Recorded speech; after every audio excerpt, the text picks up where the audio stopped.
¿Por qué hiciste del baño otra vez? Acabo de limpiar y ya andas de pinche cochina.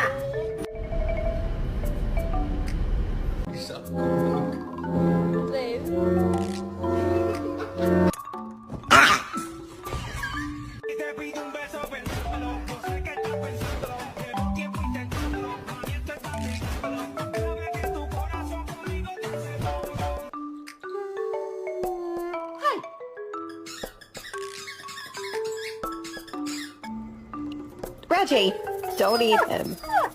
Alright. I know you're excited about the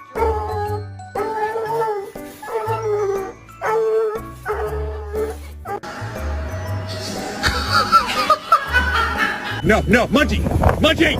Munchie, leave him.